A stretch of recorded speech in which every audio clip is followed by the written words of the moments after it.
रामायण का वह वीर पक्षी जिसने अकेले रावण को चुनौती दी।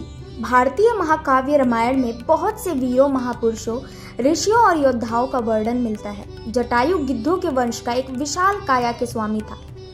आज जब हम मर्यादा पुरुषोत्तम श्री राम के आदर्शों का स्मरण करते हैं, तब जटायु जैसी महान आत्माओं को भी याद करना उतना ही जरूरी हो जाता है, जिन्होंने धर्म के रक्षा के लिए अपने प्राण तक बलिदान कर दिए थे। रामायण में जटायु का परिचय जटायु को अरुण का पुत्र और सप्तऋषि कौशिक सपांति का भाई बताया गया है। जटायु और सपांति दोनों ही अरुण के पुत्र थे और सपांति जटायु से बड़ा था।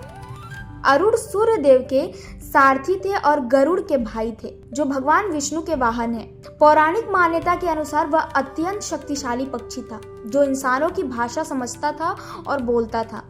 वह भगवान राम के पिता राजा दशरथ का मित्र था और वनवास के दौरान श्री राम, लक्ष्मण तथा सीता को देखकर उसने स्वयं को उनकी मदद के लिए प्रस्तुत किया।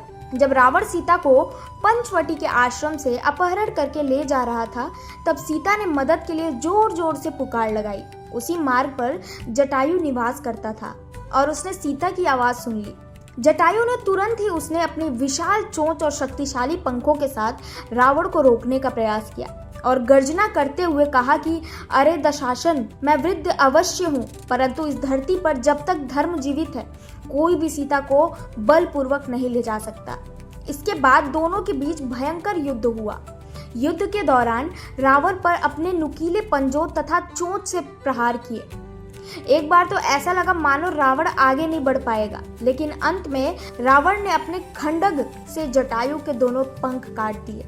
रक्त से सना वह वीर पक्षी जमीन पर गिर गया और रावण सीता को लेकर आगे निकल गया। कुछ समय बाद जब राम और लक्ष्मण सीता की खोज में उस रास्ते से गुजरे, तब उन्होंने घायल अवस्था में जटायु को देखा।